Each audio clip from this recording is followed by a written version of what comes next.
Bueno, buenas tardes a todos. Hemos superado los 60 participantes, así que muchas gracias por la asistencia. Y la verdad que hoy es un placer presentar este seminario que hemos organizado con mucho cariño, aunque yo me voy a perder parte, pero lo veré mañana cuando vuelva, porque me ha surgido un tema urgente de salida. Y bueno, habíamos organizado un seminario sobre el tema actualmente más de actualidad que inteligencia artificial, que son los aspectos éticos y del derecho y la legislación de la inteligencia artificial. Y para ello hemos invitado a dos de los grandes expertos de la Universidad de Granada en este tema. Por un lado, Francisco Lara, Paco Lara, que es profesor titular del Departamento de Filosofía 1 y especialista en ética aplicada, y dirige un proyecto, ETAI, Ética Digital, en el que, entre otros, trabaja nuestro compañero Alberto Fernández, está como miembro del equipo de nuestro compañero Fernández, y en un proyecto del programa nacional, y bueno, es autor de diferentes publicaciones en el ámbito de la inteligencia artificial y aspectos éticos. Y le agradecemos enormemente que haya aceptado nuestra invitación. Y como segundo ponente vamos a tener dos ponencias de alrededor 20 minutos para después tener un suficiente turno de preguntas. El segundo ponente es Javier Valls, que es Javier, es profesor del ámbito de Derecho. ¿Qué departamento es el tuyo, Javier? Yo soy de Derecho Penal. De Derecho Penal, y bueno, es igualmente un gran experto en el ámbito de la legislación, la ética y la inteligencia artificial, y hasta hace poco ha estado dirigiendo, es miembro de varios proyectos europeos y está dirigiendo, pues, entre otros, Siena, proyecto en el que se ha trabajado en la inteligencia artificial y todos los aspectos de legislación. Y bueno, igualmente ha publicado varios trabajos y un libro reciente sobre temas de Big Data en luchas contra el crimen. Igualmente, bueno, ambos son nuestros grandes expertos en este ámbito. Con Javier, además, coorganizamos unas jornadas anuales que estamos teniendo con la Consejo General del Poder Judicial sobre inteligencia artificial y derecho. Y bueno, pues, y estamos comenzando pues a organizar un grupo de trabajo en el que queremos trabajar en aspectos éticos, aspectos de derecho. Desde aquí os lo comento a todos. Si algunos tenéis interés en este tema y colaborar en ese grupo que estamos organizando para analizar las guías, los guidelines sobre el uso de la inteligencia artificial, analizar el componente de herramientas, etcétera, pues escribirnos y encantado de coincorporar. Y es un tema que creemos que es fundamental actualmente en la operación de la IA, y del instituto queremos impulsarlo y extender la colaboración con Javier y Paco particularmente, y con su equipo, para trabajar en el tema. Bueno, no me extiendo más. En la primera ponencia, la de Paco Lara, Ética de la IA. Cuando quieras, Paco. Disculpa, Paco, un segundillo. ¿Sí? El tema urgente que tenías, no sé si tiene que ver con María Ros o no, No. pero es que me ha dicho que era urgente que la llamaras también a ella. Vale, Solo... ahora no, ahora hablaríamos. No, yo que tengo que salir de casa, que tengo que salir urgentemente. Ah, vale. Bueno, pues que lo supiera solo, ¿vale? Como te va a desconectar, has dicho para Sí, que me lo toca supieras, desconectar un rato. Gracias, Sergio. ¿vale? Nada, Venga, nada. perfecto. Ahora. Bien, buenas tardes. ¿Se me oye bien? Sí, Sí. perfectamente. ¿Se ve también la pantalla que comparto? Sí, se ven las transparencias. Vale, muy bien. Pues nada, ante todo, muchas gracias a Darcy por haberme invitado, especialmente a Paco y a Eugenio. Para mí la verdad que es importantísimo estar aquí porque, bueno, yo me dedico a la filosofía aplicada, digamos, y claro, es un privilegio poder estar con un grupo tan prestigioso como el vuestro para poder dialogar sobre cómo entendemos desde la filosofía qué es la ética de la inteligencia artificial. En fin, ahora veremos que quizás no se entiende igual o no la entienden igual los ingenieros o vosotros no la entendéis igual a como la podemos entender más en el ámbito de la filosofía, pero por eso creo que es muy útil que haya aquí una exposición de qué entendemos nosotros por ética de la inteligencia artificial. Bien, voy a poner el reloj para no pasarme de los 20 minutos.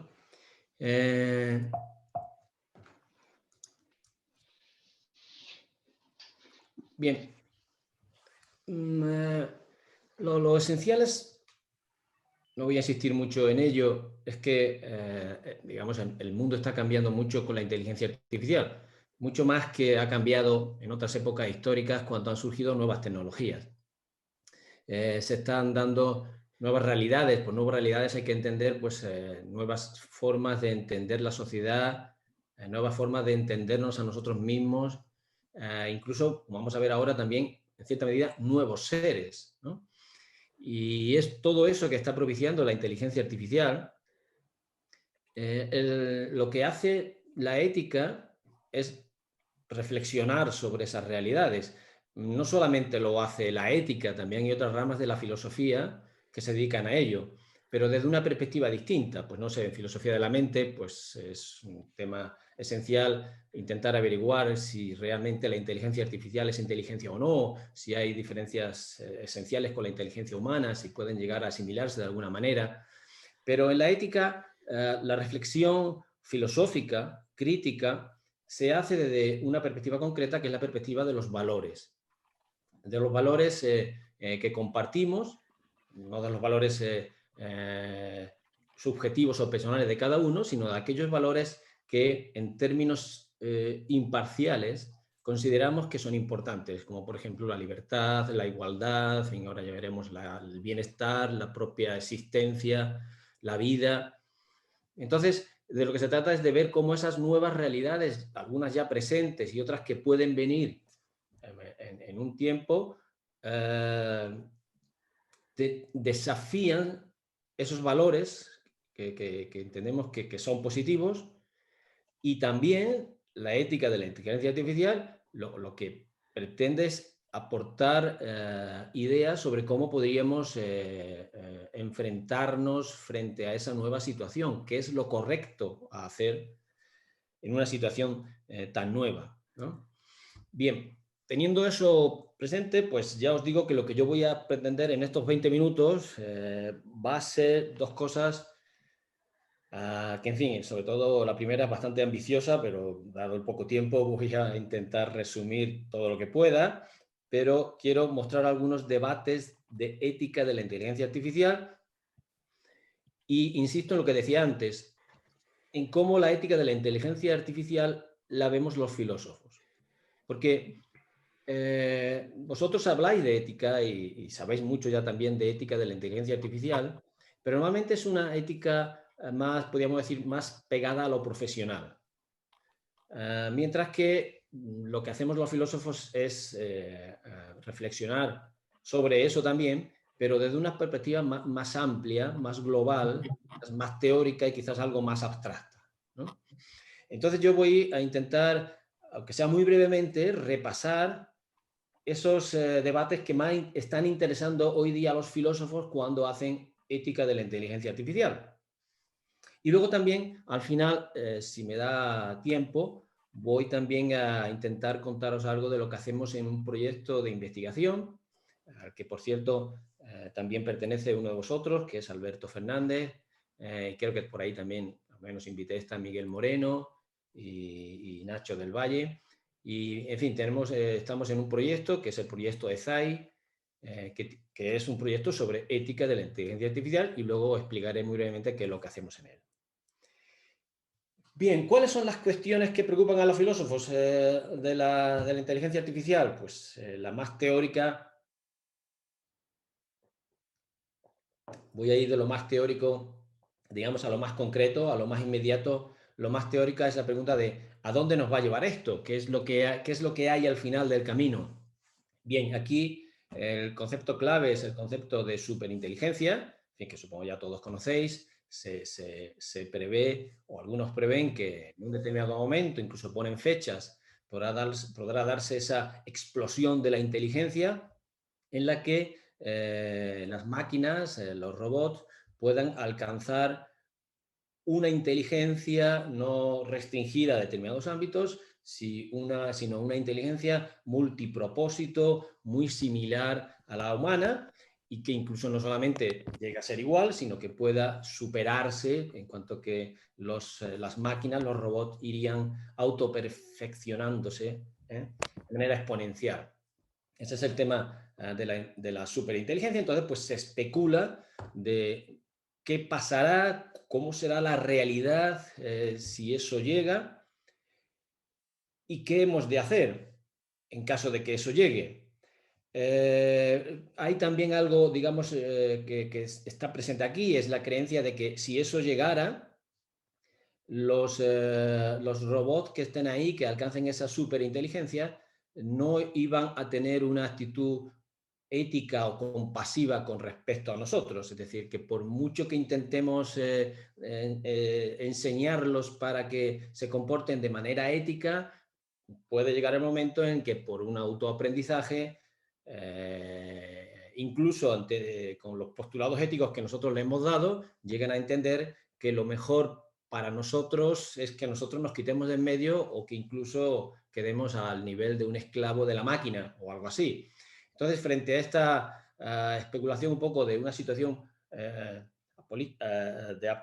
apocalipsis, pues surgen diferentes pensadores, algunos con más profundidad y otros con menos, que intentan formular posibles propuestas sobre qué debemos hacer ante esa posibilidad que tenemos, que es esa superinteligencia y esa situación en donde las máquinas nos superen.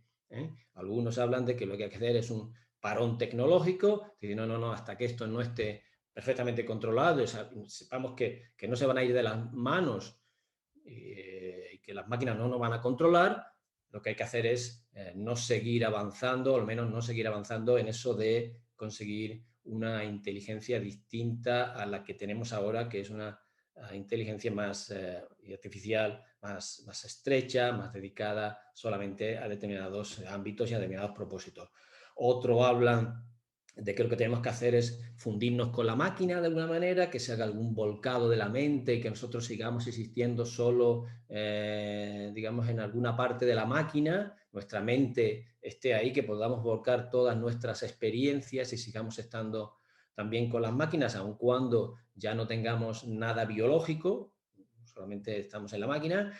Hablan algunos incluso también de que lo que tenemos que hacer éticamente es autoexterminarnos, es decir, son muy optimistas con esto de cómo será ese mundo y creen que las máquinas lo van a hacer mucho mejor que nosotros, va a ser un mundo ideal en donde no existan los problemas que tenemos hoy de hambre, de guerra, etcétera, etcétera. O incluso pues algunos como Musk, ¿por qué no nos vamos a Marte y dejamos esto a los robots? Dejamos el planeta Tierra a los robots. Bueno, creo que no merece la pena entrar mucho en eso. Yo también opino, como muchos opinamos, que eso es un poco lo que llamamos ética ficción, que ahí hay cuestiones que nos deberían hacernos replantear si merece la pena estar en ese debate. La primera cuestión es una cuestión donde no hay unanimidad entre los propios expertos en inteligencia artificial sobre si la superinteligencia será posible o si será posible tan pronto como muchos de estos expertos dicen. Y luego está también la cuestión de decir, bueno, incluso aunque lo pudiéramos conseguir, si nos ponemos ahora a debatir sobre esto, estamos perdiendo tiempo, esfuerzo para dedicarnos a otros temas realmente más cercanos y que nos preocupan más y que ahora veremos. Y la ética debería dedicarse más a cuestiones concretas, como las que ahora veremos después. Bien, otra cuestión que le preocupa a los filósofos y quizás no tanto a los ingenieros, pero que yo también quiero haceros ver que todo esto es importante y ahora veremos por qué, porque tiene muchas consecuencias de todo tipo, incluso legales, como ahora veremos también con Javier, ¿no? Y es que no vamos a tener más remedio que, digamos, instruir, aunque sea algorítmicamente, a los robots, a las máquinas, para que se comporten de manera ética. Es decir, las máquinas van a poder provocar mucho daño a los seres humanos y van a tener que tomar decisiones.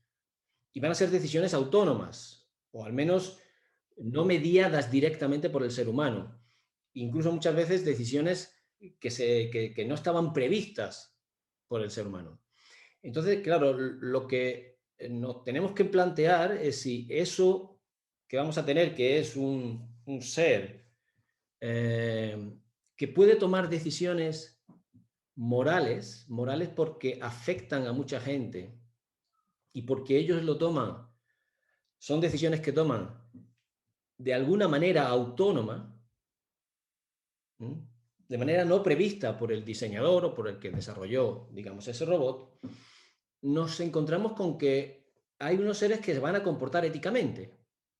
Ahora, la cuestión es, ¿son propiamente agentes morales? Hay aquí un debate filosófico sobre si son o no son. Claro, que sean o no sean, como ya veremos, tiene también sus implicaciones prácticas de mucho tipo, incluso sobre todo el tema de la responsabilidad, que va a ser un tema importante. Si podemos asumir que ellos son responsables de lo que están haciendo, si resulta que toman decisiones autónomas que afectan y perjudican a mucha gente, o que quitan libertad o bienestar a mucha gente. Aquí en el debate, pues hay algunos que dicen que no, que en ningún caso, incluso que ni siquiera es conveniente que hablemos de esto y que sigamos por aquí. Y dicen que eso no es conveniente, pero además que no va a pasar porque esos robots o esos seres con inteligencia artificial no van a tener conciencia. Bueno, el tema de la conciencia lo veremos después. El tema de la conciencia es el gran desconocido nuestro, de la conciencia humana, ¿no?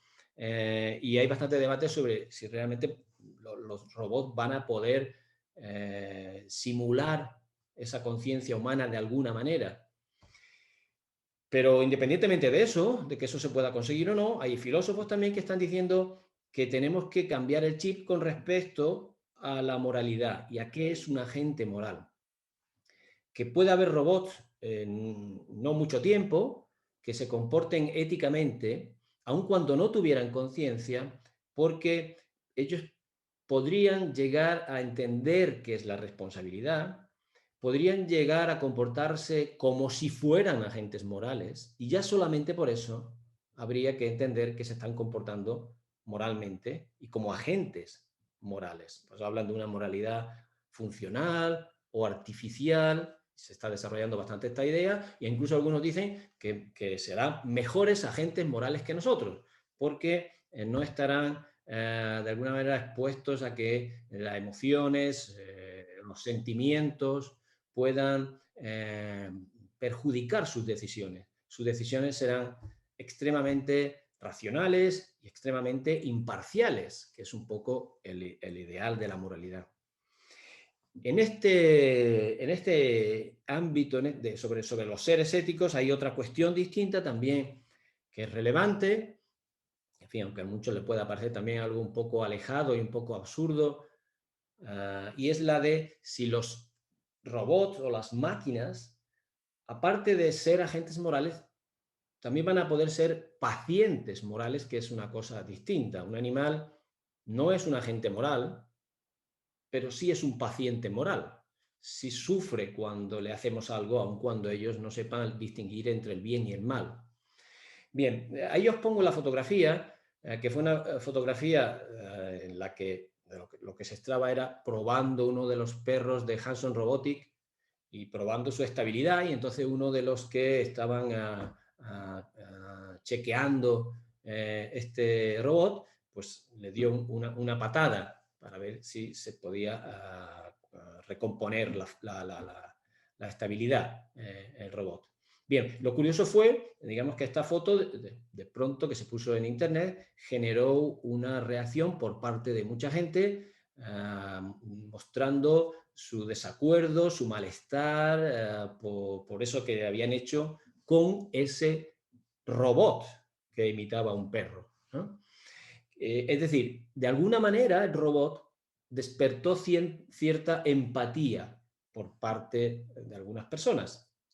Claro, y se han hecho estudios también que demuestran que los robots generan empatía, y no solo empatía, sino que hay muchos individuos que reconocen en los robots o pueden reconocer un cierto estatus social de algún tipo, ¿no?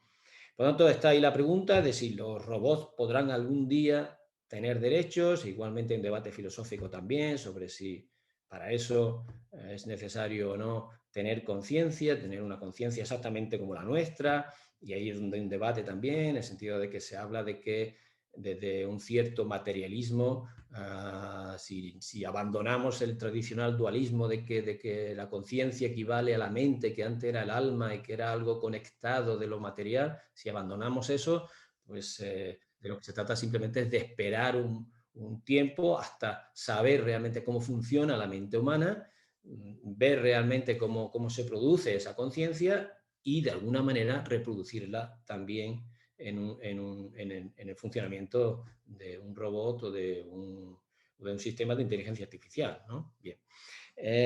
Bueno, voy a ir un poquito rápido porque no me va a dar tiempo. También paso muy por encima dos cuestiones que, en fin, ya supongo que las conocéis. Tema de, esta sería, ¿hasta qué punto debemos usar la inteligencia artificial? Aquí yo he seleccionado dos cuestiones que creo que son las más importantes, al menos desde el punto de vista también filosófico, para pensar sobre ellas, que es la función del trabajo. Sabemos que la automatización, el automatismo va a llevar a que, ya está llevando a que desaparezca mucho empleo, que normalmente hacen los seres humanos y lo van a hacer las máquinas, e incluso pues, se plantea la posibilidad de que al final ese trabajo que tengan que hacer los humanos sea mínimo. Y hay debate sobre si eso es bueno o es malo, si sería mejor una sociedad en donde pudiéramos dedicarnos a disfrutar la vida o al enriquecimiento personal, o más bien eso no funcionaría y el trabajo también aporta cosas buenas, tema de una cierta disciplina, sacrificio, relaciones con los demás, que a lo mejor no se darían en esa otra situación de poco trabajo.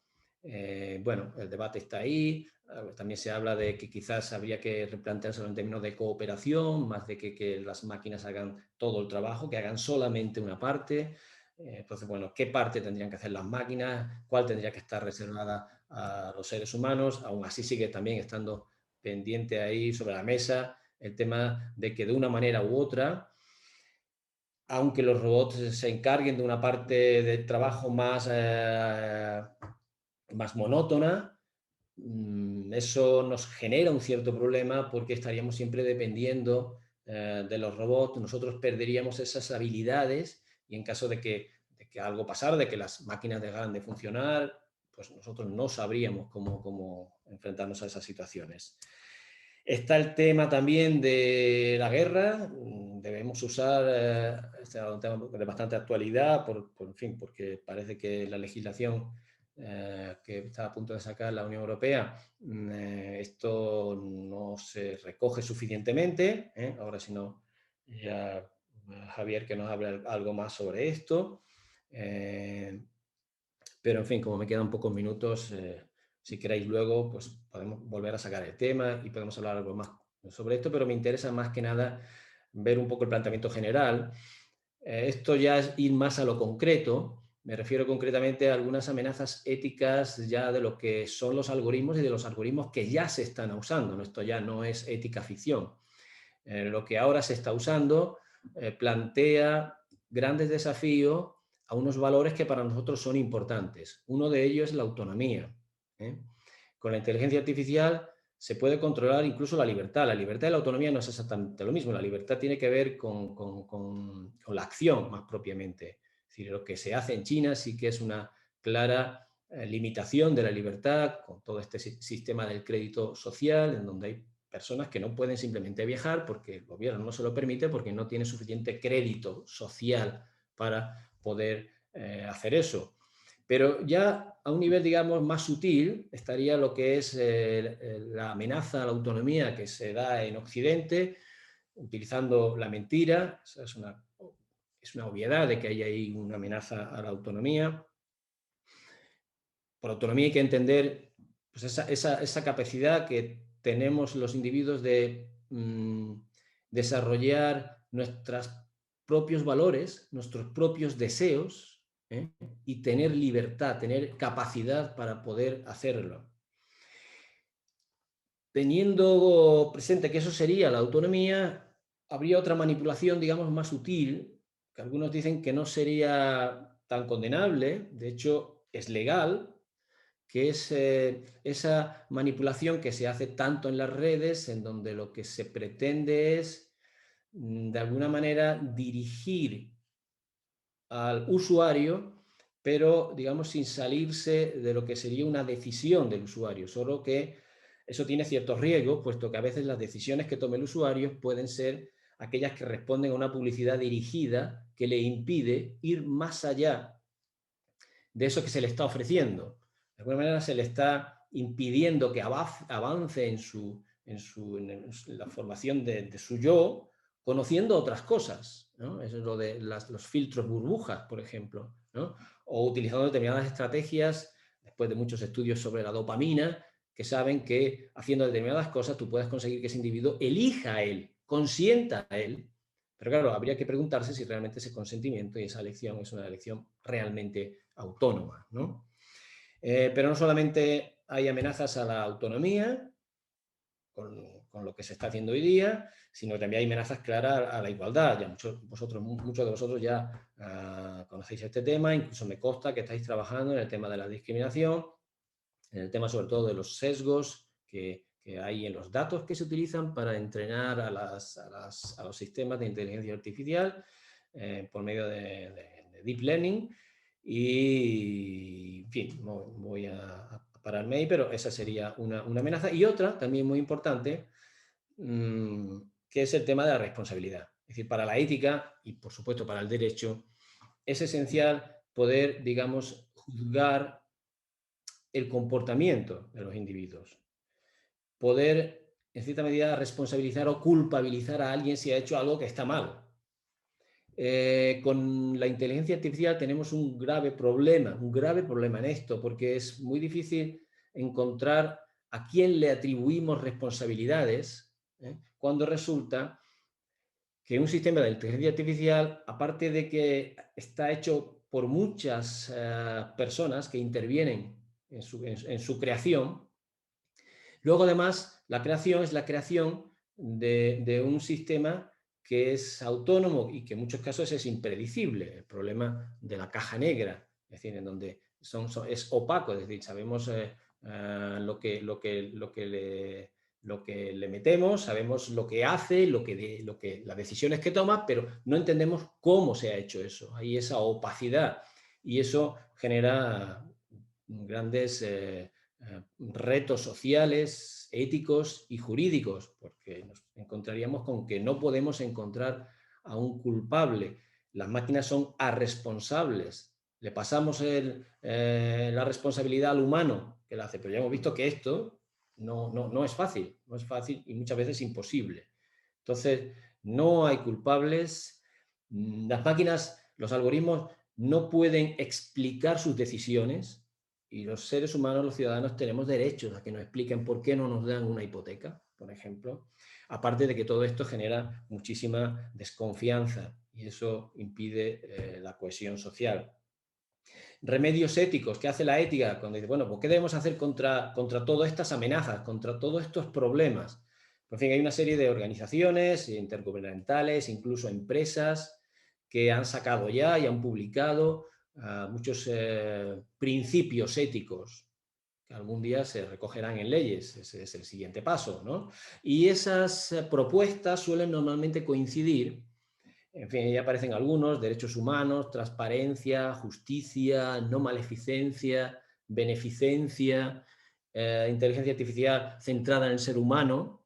Esos serían principios éticos que se establece que deben tenerse en cuenta para regular el desarrollo y el uso de la inteligencia artificial. En fin, pero lo que quería plantear, me he pasado unos 4 minutos, puedo acabar en 2 minutitos, aunque me saltan algunas cosas, Eugenio. Sí, sí. Sí, venga. Bueno, yo ahora simplemente lo único que quería era plantear los problemas que conlleva eso, que conlleva, digamos, darle sentido a esos principios y aplicar esos principios. Hay problemas a nivel particular. Por ejemplo, yo he elegido aquí el principio de justicia, el principio de fairness, y cómo, digamos, hay determinadas cosas que se pueden hacer que no serían muy difíciles, como el tema de la heterogeneidad grupal, es decir, que los grupos no estén como hasta ahora solo compuestos por varones occidentales, blancos y adinerados, sino que también se componga de otros individuos de otras procedencias. La importancia de que informáticos, diría yo. ¿Perdón? ¿No, Paco? Y también añadiría informático. Informáticos, claro. Exclusivamente, digo. Gracias, Jorge. Sí, sí. Sí, y que ética para ingenieros informáticos, para que sean conscientes de que el problema está ahí, que puedan reconocerlo, ¿no? Eso evidentemente es importante y eso no es tan difícil, creo. Luego hay otras cuestiones más difíciles que también conocéis, el tema de los algoritmos ciegos y cómo, en fin, esto puede no ser tan efectivo porque al final la máquina acaba descubriendo que hay otras formas, otros rasgos indirectos que te dicen que eso es una mujer o que ese es una persona de color negro, porque en estos grupos, aparte del género, digamos, del color de la piel, se pueden encontrar determinadas características propias del grupo, ¿no? Luego está el tema de, bueno, si hacemos algoritmos realmente ciegos que funcionan, pero luego no sirven, no son realmente efectivos, tenemos que poner en la balanza porque los algoritmos tienen su utilidad social y eso va a salvar a mucha gente. Pensemos, por ejemplo, aplicada al ámbito de la sanidad, ¿no? Entonces, bueno, pues quizás habría que llegar a un término medio. Hay un debate. Y luego ya el tema más importante en donde quizás los filósofos o los éticos sí tenemos más que decir, es el tema de, ojo, en qué igualdad estamos pensando. Pero cuando se habla del algoritmo ciego, siempre se piensa en términos de una igualdad formal, de oportunidades, pero no es todo el mundo piensa que esa es la mejor manera de entender la igualdad. Ahora mismo se habla mucho de discriminación positiva, y discriminación positiva es, de alguna manera, beneficiar a los que siempre han estado mal. Si eso es así, el ordenador tiene que conocer cuál es el grupo de los que han estado mal. Entonces lo que tienes que precisamente es introducir los atributos en el algoritmo. En fin, pero para eso hay que pensar sobre qué entendemos por justicia y qué justicia realmente queremos perseguir. Y ya muy brevemente también, retos básicos. Retos básicos, yo quiero decir, queda muy bien todo esto de tener varios principios, pero en bioética ya se dieron cuenta del problema. Sí, ¿y cómo me articula usted los principios? Porque los principios te los recogen todo, pero te recogen las propuestas que tradicionalmente siempre han estado ahí como aceptables. Yo planteaba aquí el ejemplo, los principios que hemos visto antes, uno era beneficencia y no maleficencia. Beneficencia es ayudar al otro. No maleficencia es no dañar al otro.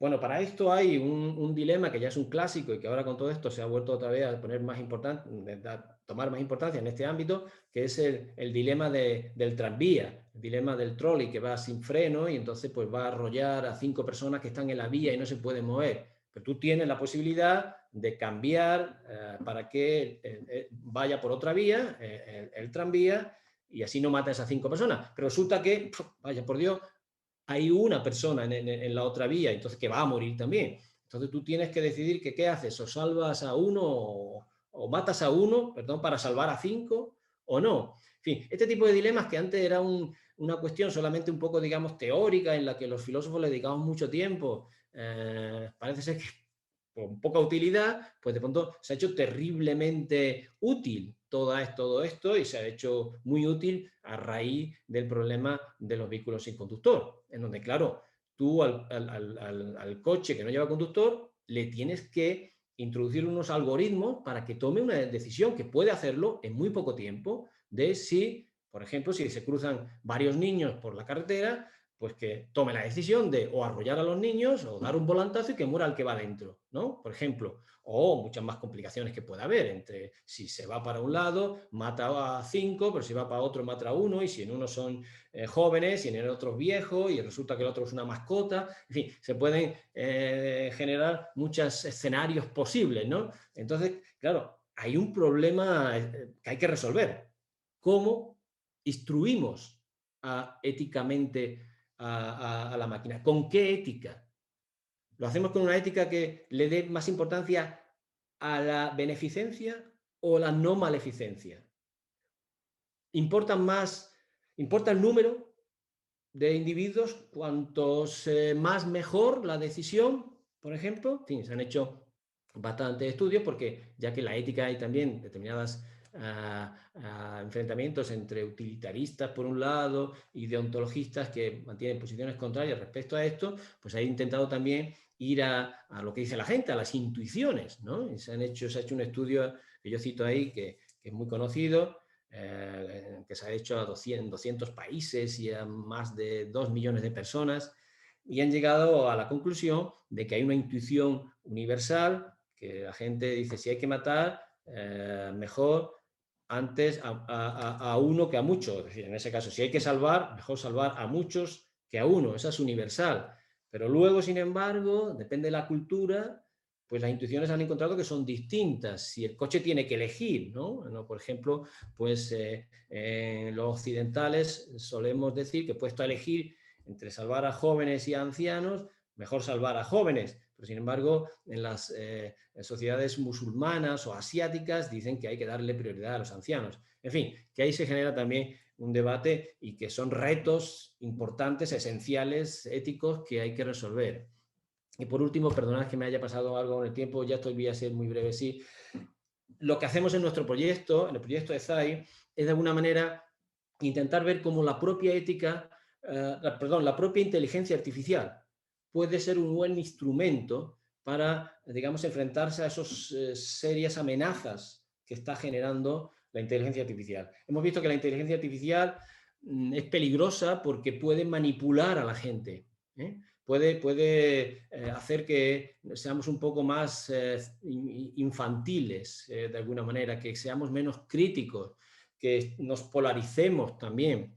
Entonces, para luchar contra eso, lo que creemos en nuestro grupo es que lo que se puede hacer es utilizar la propia inteligencia artificial e intentar que seamos más éticos. Y para eso la inteligencia artificial lo puede hacer muy bien.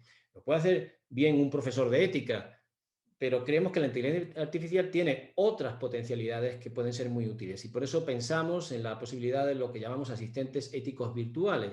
No hay mucho sobre esto, pero lo poco que hay no nos convence porque normalmente son propuestas que llamamos de consultoría ética. Y no se trata de que tú le das unos valores al sistema tuyos de lo que crees y él te da una respuesta. Pues si usted quiere hacer tal cosa en tal dilema, según sus valores, usted tiene que actuar así, ¿no? Por ejemplo. Pero eso no creemos que sea muy enriquecedor y entonces pensamos en otro tipo de asistente. Entonces lo que hacemos es teorizar, somos filósofos, en ese posible asistente interactivo, inspirado un poco en Sócrates, que lo que intenta es estar constantemente preguntando al usuario para que el usuario vaya tomando cada vez mejores decisiones. En fin, yo habría hecho ahí un esquema de cómo funcionaría este asistente virtual, que finalmente tendría que hacer una serie de preguntas como aparecen ahí, y todo eso sería de alguna manera regido esencialmente por unas exigencias de rigor empírico, conceptual, lógico, argumentativo y ético. Es decir, no se trata de que este asistente socrático le dijera al usuario qué es lo que tiene que hacer, pero sí de alguna manera le iría presionando un poco de alguna manera para que fuera pensando por sí mismo qué es lo que debe hacerse, preguntándole, por ejemplo, si sus afirmaciones tienen apoyo empírico o no, y en caso de duda el robot utilizaría las bases de datos. El robot no tiene por qué ser un robot, puede ser un mero sistema de un ordenador, le vaya aportando esos datos empíricos para hacer ver al usuario que lo que dice se basa en una falsedad, o al menos no tiene ningún tipo de apoyo empírico. Bien, y ya sí, perdonad de verdad que me he pasado, perdona Javier, y ya está, te paso el relevo. Muy bien. Pues Javier, muchas gracias, Paco. Y Javier, cuando quieras. Pues sí, vamos a ir rapidito. Vale. A ver que el Zoom me está tapando aquí esto. Bueno, aunque Paco dijese al principio que a pesar de ser de derecho penal, sé un poco de derecho de inteligencia artificial. La verdad es que yo comencé con justamente la aplicación de la inteligencia artificial en sistemas de prevención del crimen. Y ya en el 2012, cuando todavía el concepto propiamente dicho no se utilizaba tan a menudo. Bien, para ir directamente al grano, desde el derecho nos encontramos ahora mismo con dos situaciones ante la inteligencia artificial. Por un lado es el impacto que va a tener en los derechos fundamentales y por el otro cómo se va a regular en un futuro. ¿De acuerdo? Entonces, básicamente, los estudios de los últimos 4 años donde se ha basado es en el impacto en los derechos fundamentales. Si veis, basándonos en los principios éticos, en los valores que comentaba antes Paco, que nosotros son muy útiles desde el punto de vista jurídico, en esta tabla se puede ver más o menos resumido los derechos que se ven afectados en la utilización de inteligencia artificial en diferentes regulaciones que tenemos. Entre ellas, la última es la Constitución Europea y en la que hay más entradas es justamente el Convenio Europeo de Derechos Humanos. Claro, dentro de este marco social que tenemos en el cual los derechos fundamentales es la base de la democracia en la que vivimos, la Unión Europea lo que ha intentado es desarrollar justamente que la inteligencia artificial pueda cumplir con esos estándares que demanda la sociedad. ¿De acuerdo? Entonces hay multitud de casos, próximamente en mi libro, que va a salir próximamente, se ven justamente y se analizan cuáles son los impactos que ha habido en determinados sectores y cómo se valoran desde el punto de vista jurídico. ¿Vale? Esto me lo salto. Aquí, por ejemplo, he sacado 3 casos para que podáis comprobar cómo se hace el análisis. Por ejemplo, en el caso de una utilización de inteligencia artificial en el diagnóstico médico, pues nos encontramos que tiene impactos positivos y tiene impactos negativos la utilización de la herramienta de la inteligencia artificial, ¿no? Por un lado, puede mejorar la esperanza de vida de las personas, luego el derecho a la vida se ve beneficiado. Por otro lado, el diagnosticar con anticipación mejora los estándares y la calidad de la vida, no solamente ya la vida, sino la calidad propiamente, por tanto, lo que va a ser uno de los principios básicos de nuestra sociedad. Y al mismo tiempo, el diagnóstico anticipado puede reducir también el estrés en el trabajo, ¿no? Situaciones de bajas laborales. Por lo tanto, está también garantizando lo que es el derecho al trabajo que tiene la persona. Es decir, estos impactos pueden ser positivos. Sin embargo, dentro de los negativos, pues vemos que requiere muchos datos personales, luego puede haber un impacto grave con respecto a la privacidad, sobre todo en cuestiones de salud, que pueden ser tanto datos propiamente de los expedientes que utilizan los médicos, pero también pueden ser cuestiones que derivan directamente a lo que puede ser la formación de la persona, como pueden ser muestras de ADN. Al mismo tiempo, la utilización de esta medicina inteligente puede ocurrir que haya una desigualdad entre diferentes tipos de sectores de población, aquellos que puedan pagársela y aquellos que no puedan pagársela. ¿De acuerdo? Entonces, si veis, la implementación de cada uno de los sistemas inteligentes puede variar. En educación, por ejemplo, uno de los puntos que se ha visto es que va a ser necesario constantemente en las sociedades del futuro el estar aprendiendo y formándose con nuevas capacidades. Entonces, lo que es el sistema obligatorio de enseñanza va a cubrir lo que tendrían que ser las necesidades de un ciudadano dentro del sistema democrático, que luego es cierto que le va a dar las habilidades para poder obtener un trabajo, pero no se va a acabar ya con una formación profesional elevada o con unos estudios universitarios, sino que va a hacer falta más. Sobre todo a partir de los 30, 40 años hacen falta reciclarse constantemente. Bueno, ¿qué es la ventaja que puede tener en utilizar sistemas inteligentes en educación? Por un lado, el acceso a la educación formativa se puede abaratar los costes y puede estar accesible a mucha más gente, luego es un impacto positivo. Luego puede tener un impacto negativo o positivo, por eso lo he puesto en amarillo, con respecto a la libertad de expresión.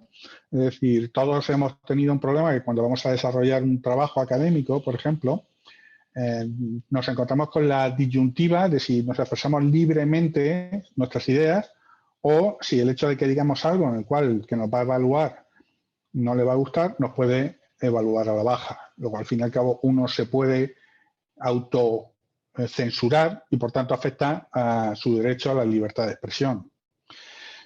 Si esto lo aplicamos, si este mismo concepto lo aplicamos dentro de los sistemas inteligentes, puede ocurrir justamente lo contrario. Al fin y al cabo, una máquina a mí no me va a juzgar, que es una situación que ya está ocurriendo con los chatbots. La persona que le habla con un chatbot se siente más libre, puesto que diga lo que diga, no se va a sentir juzgado por su interlocutor, que es una máquina. Por lo tanto, se beneficia el derecho a la libertad de expresión, o puede ocurrir lo contrario, ¿no? Que al almacenarse toda esa información, si yo estoy dando libremente lo que es mi opinión, pues puede ocurrir que al final esos datos se utilicen fuera de otro contexto y derive en un atentado contra mi libertad de expresión. Igual que en la situación anterior, todo lo que sea machine learning y utilización de datos masivos va a afectar directamente de forma negativa a la privacidad, ¿de acuerdo? Y por último, el último caso era el de concesión de créditos que ha hecho antes referencia Paco, ¿vale? Aquí ocurre una cosa parecida, es decir, el tratar con una máquina evita determinados sesgos. Por ejemplo, las mujeres reciben menos líneas crediticias que los hombres, cuando ocurre justamente la realidad es lo contrario, son las mejores pagadoras, ¿vale? Luego se puede respetar más el derecho a la igualdad. Al mismo tiempo, el que más sectores de población puedan acceder a línea de crédito pueden mejorar sus condiciones de vida, pueden mejorar su autoestima, su independencia, su autonomía, ¿de acuerdo? Luego eso genera valor añadido dentro de lo que es la protección de los derechos fundamentales. Puede haber una situación intermedia que es que se discriminen a determinados grupos de nuevas formas. Es decir, antes podíamos considerar, pues bueno, no le voy a dar líneas crediticias a mujeres o a determinadas minorías étnicas, ¿de acuerdo? Bueno, pues ahora quizás eso se puede evitar y se pueda encontrar que en el análisis de un sistema inteligente nos pueden dar otras formas de discriminación. Luego ahí, justamente en lo que es discriminación puede estar en los dos lados. Finalmente, un impacto negativo grande podría ser la limitación de los derechos de expresión, puesto que lo que nos encontramos es que dependiendo de mis opiniones puedo conseguir o no puedo conseguir el crédito. Puede afectar directamente a lo que son los derechos de asociación, ¿vale? Esto es también importante, el derecho a la privacidad como en los otros casos. Y si en caso de denegar líneas crediticias, pues puede afectar al desarrollo laboral que pueda tener esa persona. Puesto que, por ejemplo, imaginar un autónomo o alguien que esté desarrollando una nueva forma de realizar un negocio, se puede encontrar que si no tiene acceso a la línea de crédito, ¿vale?, se puede quedar sin la posibilidad de desarrollar esa actividad profesional. Esto con respecto a los derechos. Y ahora voy a hablar de lo último que ha salido. Esto salió hace 3 semanas, ha hecho referencia al principio de la reunión Paco a lo que van a ser las nuevas formas de regulación. Es cierto que salió un borrador en las redes sociales que se difundió, pero cuando salió el documento de propuesta oficial, mucho de lo que venía en el borrador se quedó fuera, ¿vale? Entonces, ahí hay que ver el último documento que es de hace justamente 3 semanas. Ahí lo que hace la Unión Europea, básicamente, para que tengáis una idea, es reunir determinados paquetes de trabajo que ya han tenido. Entonces están las guías éticas que realizó la Comisión del grupo de altos expertos, el white paper, que también ponía en la línea de actuación y muchos cómo se iba a gestionar la inteligencia artificial, el reglamento de protección de datos y una serie de documentos que han ido saliendo. Por ejemplo, la Agencia Europea de Derechos Humanos pues ha tenido también influencia a la hora de realizarla. Y divide la inteligencia artificial en 3 tipos de inteligencias, por decirlo así. Aquellas que son inaceptables, es decir, van a estar completamente prohibidas, aquellas que tienen un alto riesgo y aquellas que tienen un bajo riesgo, ¿vale? ¿Cuáles son las prácticas prohibidas? Pues básicamente son 3, ¿vale? Son lo que tenéis en azul. Aquellas inteligencias artificiales que tienen como base manipular a las personas mediante técnicas subliminares. Esto es un concepto muy amplio que todavía tendrá que estar definirse y verse también en determinados contextos. Si da tiempo lo explico más adelante. O la otra es aquella que explota las vulnerabilidades de grupos vulnerables, principalmente grupos étnicos, menores y personas mayores, ¿de acuerdo? Y finalmente una tercera en la que se hace referencia a aquellos que afecten a la libertad de personas adultas en relacionado con una determinada normativa, ¿vale? La normativa de protección de datos, pues es cuando afecte a la libertad de las personas o de los adultos en la privacidad, en la protección como consumidores y en lo relativo a la normativa de servicios digitales. Acceso a la red, por ejemplo, cuestiones de delitos de odio, etcétera, etcétera. La legislación es muy amplia, es extremadamente extensa y puede generar problemas, ¿vale? Pero bueno. Bien. No, estaba viendo el chat a ver que habían salido varias, pero bien, no hay nada importante todavía. Bien. De estas nos vamos a centrar principalmente en las de alto riesgo, ¿vale? Aquellas que están prohibidas. Perdón, las segundas que son las de alto riesgo. Son sistemas que intentan ser seguros, pero que para conseguir esa seguridad, ¿de acuerdo?, va a depender de la conformidad de una tercera parte, de un extraño fuera de lo que es el sistema, ¿vale? En estos casos, la Comisión ha considerado que son de alto riesgo. Y el segundo grupo de alto riesgo son sistemas que tienen implicaciones importantes en los derechos de los humanos. La idea principal, o una de las principales que estaba, que era la prohibición de la utilización de sistemas inteligentes, por ejemplo, en la persecución del crimen, básicamente de vigilancia masiva, pues eso estaba en la zona prohibida, ha pasado a un segundo nivel. ¿De acuerdo? Entre otras cosas porque nos encontramos con un fenómeno y es la criminalidad, llevamos muchos años en las que está bajando, es decir, la criminalidad real del mundo real está bajando, mientras que la criminalidad que nos encontramos en Internet, en la red, está aumentando. Entonces son dos líneas, una baja, otra sube y se están cruzando. Entonces, claro, nosotros sin utilizar sistemas inteligentes es muy difícil conseguir las pruebas y la prevención necesaria para determinados tipos de delitos que se están desplazando a la red. Entonces, ahí el cambio yo considero que es positivo. Ponerlo como alto riesgo va a necesitar unas herramientas de prevención del impacto a los derechos fundamentales muy importantes. Luego, bien controladas yo creo que se pueden utilizar, ¿vale? Entonces, para que veáis una idea, estos son los requerimientos legales que se exigen a las inteligencias artificiales de alto riesgo. Y va a estar en relación a los sistemas de prevención. Básicamente se llaman evaluaciones de impacto. Empezaron siendo evaluaciones de impacto en la privacidad. De hecho, en el Reglamento de Protección de Datos ya se puso como obligatorio para la utilización de sistemas inteligentes, en el artículo 35, y esa filosofía se ha extendido a lo que es la protección del resto de derechos fundamentales. Si habéis visto las primeras diapositivas que he puesto, la privacidad es importante, pero vemos que conforme los usos de la inteligencia artificial se van extendiendo a diferentes sectores de la sociedad, afectan a muchos más derechos fundamentales. Como habéis visto, prácticamente toda la Constitución podría verse afectada por un sistema inteligente. Bien, ¿cómo se utilizan estas evaluaciones de impacto? ¿Vale? O por lo menos estos 7 requisitos que exige la Comisión Europea. Bueno, el primero es privacidad. Es decir, lo que va a exigir es un documento en el cual se explique cómo se van a gestionar los datos, ¿vale? Qué tipo de datos se van a utilizar, por cuánto tiempo se van a utilizar, etcétera, etcétera, etcétera. Eso va a un documento. El segundo es que quede documentada los usos en los que se va a utilizar la inteligencia artificial y quede registro de cómo se utiliza y quién la utiliza. ¿Vale? Esto, por ejemplo, los sistemas de alto riesgo, por ejemplo, lo que estaba poniéndote en prevención del crimen, pues es muy importante saber qué policía van a tener acceso al sistema inteligente y tener un registro. ¿Por qué? Porque cuando se produzca una mala utilización del sistema, es decir, la herramienta de por sí es muy poderosa y es peligrosa para los derechos fundamentales, cuando se mal utilice, entonces tenemos que saber quién está detrás. Porque la máquina por sí, hoy día, nunca va a ser responsable. Va a ser responsable el usuario y el diseñador. Un tercer punto es la transparencia. Esto está todavía por desarrollarse plenamente, pero la transparencia no es, quizá lo que a vosotros os interesa más, no es única y exclusivamente en definir cómo funciona el algoritmo. De hecho, muchos sistemas inteligentes, principalmente aquellos que van con redes neuronales, saber el por qué la máquina ha tomado una determinada decisión puede ser extremadamente complejo, incluso imposible de determinarla. ¿De acuerdo?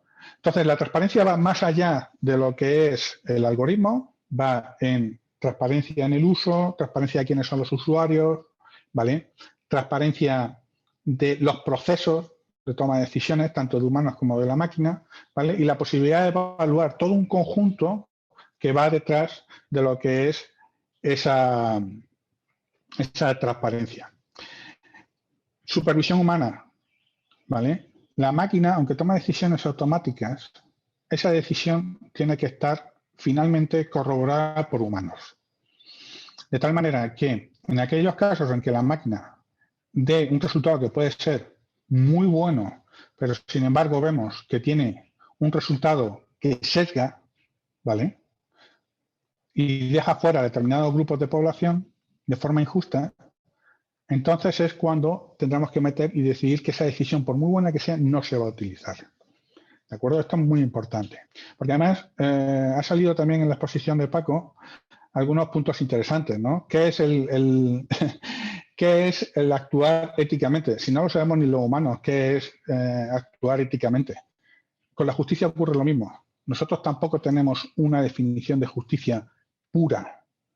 Cada persona puede tener su criterio de justicia y ser perfectamente válido. Cada sistema jurídico puede tener unos criterios diferentes para determinar qué es justo y qué no es justo, ¿vale? El quinto punto importante, la robustez del sistema. Esto va encaminado a la seguridad tanto interna como externa, ¿no? Lo que es el safety del instrumento en sí como la security, ¿no? Que esté asegurado de los ataques externos, que la utilización de los datos esté garantizada, que los algoritmos funcionen de forma adecuada. Todo eso se tiene que testar anteriormente. Rendición de cuentas, ¿vale? Una vez tengamos los resultados, tengamos todo hecho, ¿cómo se va a explicar esos resultados a la sociedad? Cuando a alguien se le deniega un seguro, un crédito, como estábamos hablando antes, ¿cómo vamos a justificar que esa persona no va a tener derecho al crédito? ¿De acuerdo? Eso tiene que ir con un análisis para el cual se toman las determinadas decisiones. Pero la rendición de cuentas es muy importante. Y después, aunque no sea seguridad, sino seguridad, ¿vale? Que está relacionada con la robustez, también el saber directamente cómo el sistema va a ser inteligente. Bien, estos requerimientos se van como os he comentado antes, a reflejar en un documento que son las evaluaciones de impacto, ¿vale? La primera pregunta que hay que hacerse es si es necesaria la evaluación dentro del sistema que estamos utilizando. Hay veces que los usos de inteligencia artificial, por ejemplo, los primeros estudios que se hicieron con el concepto de Big Data propiamente dicha, aplicados a genética, pues puede que sí fuese necesaria una evaluación del impacto. Pero en astrofísica, que es el área también con el que evolucionó, pues no teníamos ningún problema con el impacto en lo que pudieran ser los derechos fundamentales. ¿De acuerdo? Entonces hay que ver primero si es necesario. La segunda, que es muy importante, es el diseño del equipo de trabajo. Y en este equipo de trabajo, ante todo, tiene que haber interdisciplinariedad, ¿vale? No solamente es una cuestión que hacen los ingenieros solos, hacen falta gente de filosofía, hace gente de sociología, hace falta juristas. Y luego probablemente también haya que añadir a expertos sobre el área de conocimiento o el área en el que se vaya a aplicar esa inteligencia artificial. Por ejemplo, si queréis utilizarlo en medicina, pues tendrá que haber médicos, ¿vale? Y especialistas en el área. Si queréis utilizarlo dentro de lo que es el sistema educativo, pues tendrán que haber pedagogos, ¿vale? Diseñar el equipo de trabajo, muy importante.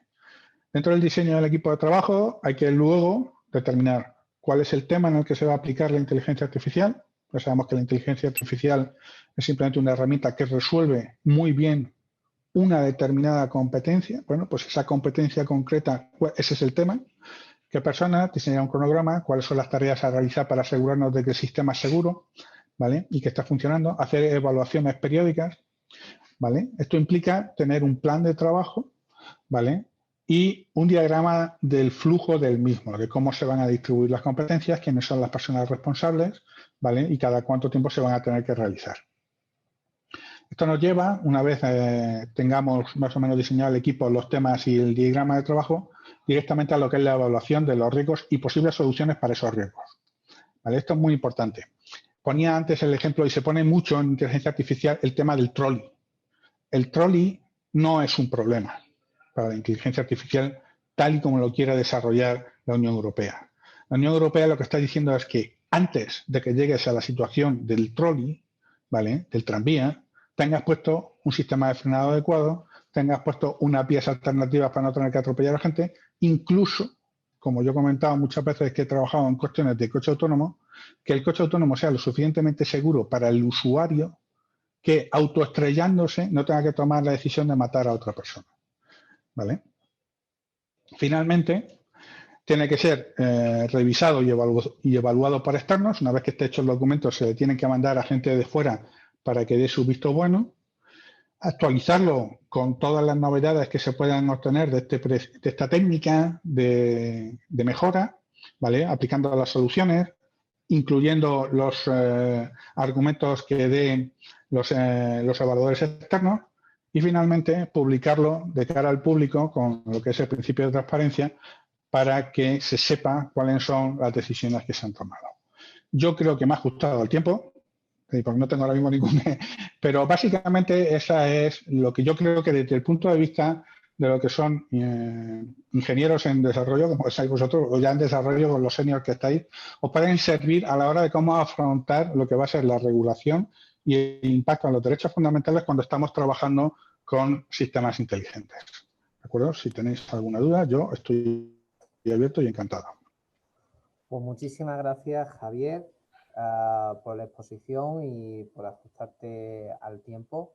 Y yo creo que tanto las exposiciones de Paco y Javier nos han dado una visión amplia, ¿no?, de la inteligencia artificial desde otras áreas, ¿no?, que también pues, nos viene muy bien conocerla, porque ya sabemos que la inteligencia artificial está avanzando tanto que ya afecta a las personas y por ende pues, tenemos que conocer esa perspectiva ética y esa parte que regula los derechos de las personas que han hecho. Pues bien, comenzamos la fase de debate, de preguntas. Y bien, veo que ya que en el chat veo algunas preguntas. Por ejemplo, empezamos, si no me equivoco, el primero Juan Ignacio del Valle, porque creo que Natalia y David únicamente han compartido material. Juan Ignacio, ¿puede hablar? Sí, ¿me escucháis? Sí, adelante. No, una pregunta, la que he puesto en el chat, que ya se me ha respondido un poquillo parcialmente. Estaba viendo todos estos elementos que ha estado comentando Javier, y la pregunta que me hago desde hace años, que estoy siguiendo todo este desarrollo, es cuál es el organismo, la autoridad que va a evaluar todos estos elementos. Si va a ser una autoridad europea, como por ejemplo puede ser la Agencia de Aviación, de Seguridad de Aviación, para temas de aviación, o si va a haber algo nuevo, o si se va a delegar nacionalmente, si se va a delegar a las empresas. Tenía esa duda simplemente. Yo creo que tal como está diseñado ahora mismo el borrador, van a ser autoridades nacionales. Entre otras cosas, siguiendo más o menos el mismo sistema que el Reglamento de Protección de Datos. Habrá unos sistemas de armonización que vendrán de la Unión Europea, pero quien tenga que evaluarlo sea la Unión Europea, las autoridades nacionales, sobre todo cuando va a ser a nivel nacional. Es probable que cuando sea a nivel internacional o a nivel europeo, por ejemplo, pues ya sí entre una agencia nueva que se tenga que crear de evaluación de este tipo de medidas. Entre otras cosas porque las sanciones en el proyecto que hay ahora mismo no solamente van a ser sanciones administrativas que lleguen hasta 30 millones de euros, sino que también abre la posibilidad a sanciones penales. Bien. Muy bien, muchas gracias. Nuria.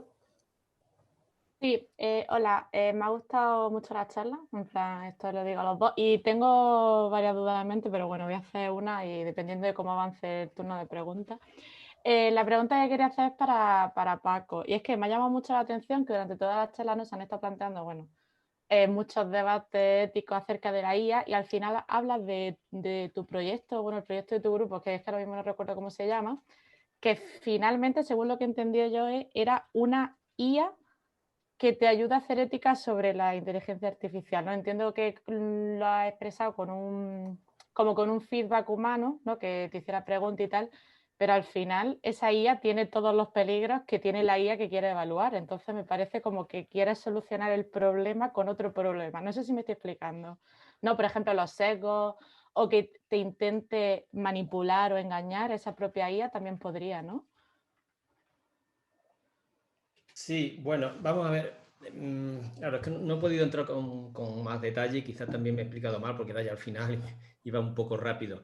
Pero la idea, claro, la idea planteada desde una perspectiva esencialmente, digamos, ética y filosófica, es ver de qué manera la inteligencia artificial podría colaborar a un proyecto, podríamos decir, más bien de educación moral.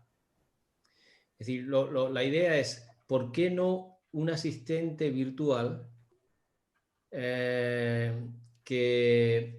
mejorara nuestras habilidades, las habilidades que son necesarias para que nosotros tomemos decisiones morales?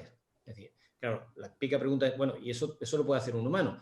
Pero nosotros creemos, es decir, tú puedes tener un instructor ético también que te ayude a tomar decisiones, un profesor de ética o algo así, ¿no?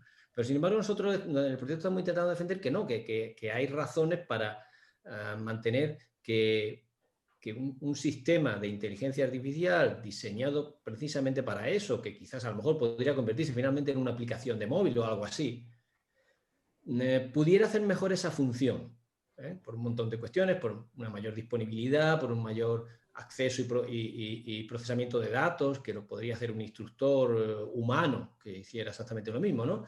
Entonces, la idea es, esa es la idea. Ahora, tú lo que me preguntas es, bueno, ¿no puede haber también ahí un cierto problema en el sentido de que ese asistente virtual que vosotros diseñéis, que proponemos diseñar, nosotros no lo vamos a hacer, pero que proponéis diseñar, no esté de alguna manera también viciado, no esté de alguna manera sesgado? Evidentemente sí, hay una parte por lo que nosotros entendemos que ese asistente tendría que tener acceso a bases de datos. Bueno, esto también se podría limitar bastante, ¿eh? Hay un proyecto que nos está viniendo muy bien, sobre todo la cuestión técnica para inspirarnos, que es el Debater, que es un proyecto de un chat, de un sistema que permite conversar contigo y que incluso ya se ha enfrentado a un campeón en temas de argumentación, en estos debates que están muy de boga en Estados Unidos, donde se plantea una cuestión y dos contendientes intentan argumentar a favor y en contra, y luego al final se da puntuación a ver quién lo ha hecho mejor. Pues ya también lo han hecho con un humano y con esta otra máquina, ¿no? Y bueno, esa sería un poco la idea. En cuanto a lo de evitar los sesgos y que no se repitiera, digamos, ese problema, creemos, y en eso hemos insistido mucho, en que es esencial que nuestro asistente virtual ético se basara en una ética procedimental. Es decir, que no asumiera ningún tipo de valor sustantivo. Que no hubiera ninguna opción porque algo es mejor que otra cosa, sino la idea un poco de Sócrates de decir, no, eres tú quien tienes que parir el valor, eres tú quien tiene... Yo lo único que hago es estar aquí, como en términos coloquiales, como una mosca cojonera, intentando preguntarte, ¿y estás seguro de esto? Y no te has dado cuenta, no sabes que hay esta otra cosa que está en la red o que está en una base de datos científica muy cualificada que te dice que eso que mantienes no es cierto. Y no te das cuenta que eso no es lógico, que has dicho ante A y ahora estás diciendo no A, que eso es contradictorio. Cosas tan simples como esas. Nosotros creemos que simplemente si podemos avanzar en cuestiones formales, simplemente que lo que decimos sobre ética tenga un fundamento empírico lo más demostrado posible y que no haya contradicciones en tu argumento, solo con eso ya conseguiríamos avanzar bastante en la formación ética de los individuos. Entonces, creemos que este asistente, este proyecto de asistente podría ayudar. Esa es un poco la idea. Sí, sí. Vale, claro, es que había entendido que era un poco más, como que iba a ser una cosa más subjetiva, ¿no? Como que te iba a guiar y tal. Digo, entonces, si ya lo humano en sí, por ejemplo, eso, un instructor humano podría tener sesgo, una máquina ya, ni te cuento. Exactamente. Pero... Existen proyectos que sí van en esa línea, pero nosotros lo que queremos es otra cosa nueva, en el sentido es bastante original, una cosa distinta que no es esa propuesta de consultoría ética, de decirte, no, esto es lo que tienes que hacer porque yo te lo digo porque soy la máquina y soy la más inteligente. Claro. Vale, pues muchas gracias. Y de nuevo, enhorabuena, me ha gustado mucho. Gracias, Nuria. Creo que Jorge quería tomar la palabra, ¿no? Sí. Bueno, muchas gracias por las dos charlas, súper interesantes. Me he quedado sin tiempo, que tengo que dar clase de mate a mi hija, todo voy a ir muy rápido. Pero bueno, es que la intervención de Paco me ha estado haciendo reflexionar, como siempre que oigo a un filósofo. Y claro, sin tener muy bien ordenada la idea, tengo alguna nebulosa que a lo mejor tú me ayudas a reconducirla, o por lo menos pensar sobre ello, ¿no? Me ha hecho pensar primero sobre que quizás por primera vez nos planteamos comparar nuestra moralidad, entendido por nuestra la del ser humano, con la moralidad de otra especie. Porque por primera vez tenemos una especie que hay previsión de que se acerque a la complejidad del ser humano. Esa especie no es biológica, pero creo que eso es accesorio. Entonces, estamos en un momento crucial precisamente por ese reto, ¿no? que tenemos entre manos, ¿no? Por otro lado, bueno, de algún modo eso nos haría quizá alienarnos, ¿no? En el sentido de Hegel, no en el de Feuerbach o el de Marx, sino en el de vernos desde fuera, ¿no? Como ver que nos alejamos, ¿no? de nosotros mismos al intentar colocarnos, ¿no? en esa otra especie como ese ejercicio. Y para hacerlo esto más divertido filosóficamente, además somos partícipes de su creación. Lo cual también, ahora que pienso, relacionaría con Feuerbach. Entonces, bueno, aquí tenemos un cacao que la filosofía tiene unos grandes retos. Entre otros de los retos también está el de que debería empezar a pensar que ¿por qué no la filosofía puede ser reemplazada por la IA? Estamos hablando de que todos los trabajos van a ser reemplazados. ¿Podría la filosofía llegar a ser reemplazada? Hombre, como arte de pensar, no, pero como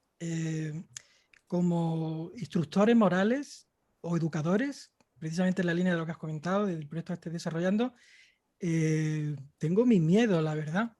No sé, una IA basada en detectar la moralidad o interpretar la moralidad que se aplica en determinadas sociedades y reproducirla, ¿no? O incluso ser, de alguna forma, bueno, pues un agente supervisor, ¿no? De ese tipo de moralidad. En fin, hay muchos retos que me han surgido aquí y, como digo, tengo muchas nebulosas. No sé si me puede ayudar a aclarar algo. Gracias. No sé, Jorge, gracias. No sé si te voy a ayudar o te voy a confundir por las nebulosas que están en ti y están en todos nosotros los que nos dedicamos a esto, ¿no? Porque verdaderamente lo que tú has dicho es esencial, es crucial. Yo creo que lo importante de todo esto es darse cuenta de lo que significa esto. Tú mismo lo has dicho, es decir, es que tenemos la posibilidad no ya de que existe una especie, por ejemplo, el tema de los animales nos ha planteado muchísimos interrogantes éticos y filosóficos tremendos, ¿no? Últimamente, sobre el tema de qué estatus tienen. Los animales tienen derechos, no tienen derechos, pues fíjate, sufren, el hecho de que sufren importa, no son capaces de distinguir el bien del mal, pero bueno, tampoco algunos humanos lo hacen con ciertas discapacidades, ¿no? Entonces, claro, mucha gente está empezando a ver que, bueno, el tema de que sufran ya es algo que importa y que tenemos que tener en cuenta de alguna manera.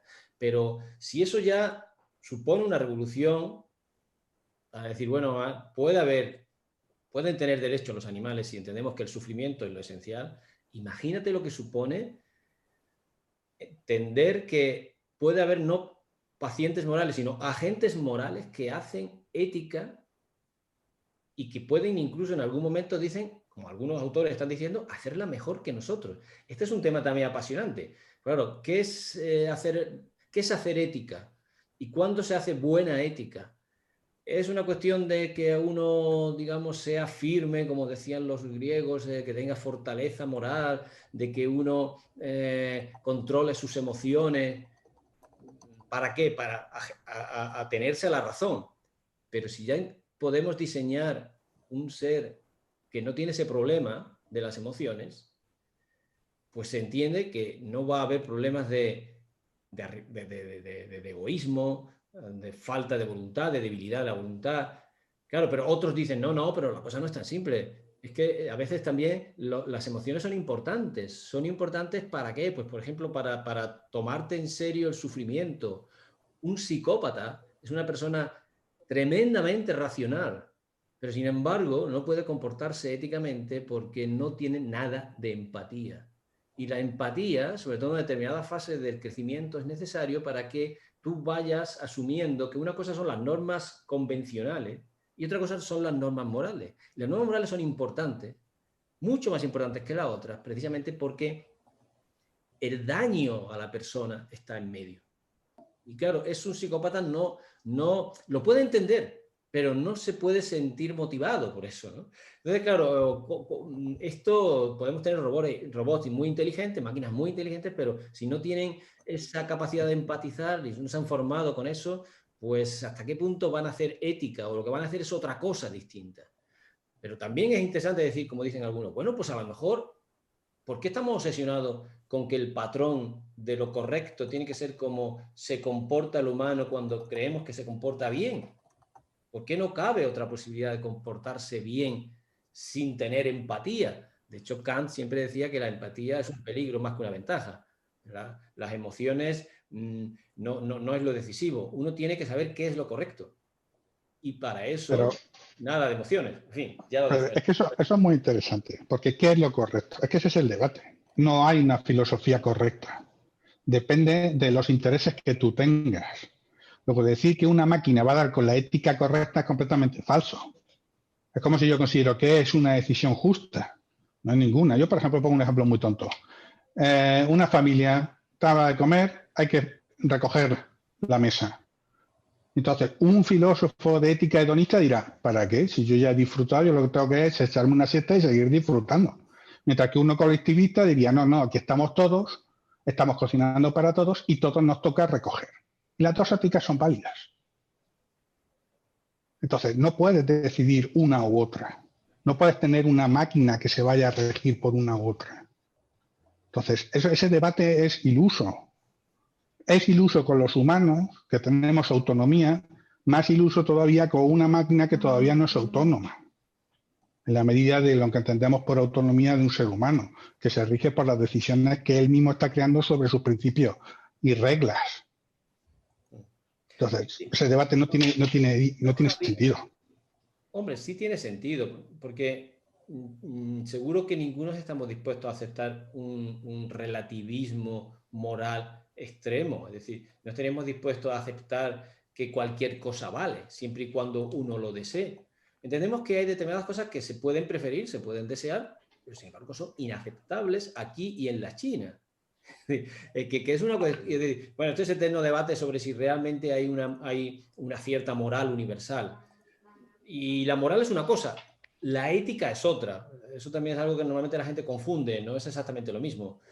Puede haber muchas morales, pero a lo mejor muchas de ellas están equivocadas. Y la ética, en principio, lo que pretende es encontrar una justificación de validez en virtud de determinados criterios más o menos consensuables o basados en una cierta racionalidad mínima. Eso es lo que pretendería la ética, ¿no? Entonces, claro, dentro incluso de esas exigencias ya habría lugar para varias éticas. El ejemplo más claro es las dos éticas actuales que predominan, que es una ética consecuencialista que te dice, mira, lo que importa finalmente en tus actos es lo que tú consigues, y lo que consigues es, intenta conseguir el máximo bien para todos. Y luego, por otro lado, una ética deontologista que te dice, no, las consecuencias y los números no importan. Tú simplemente ciertas cosas no las puedes hacer, no te puedes manchar la mano, tú no puedes matar a alguien para salvar a muchos.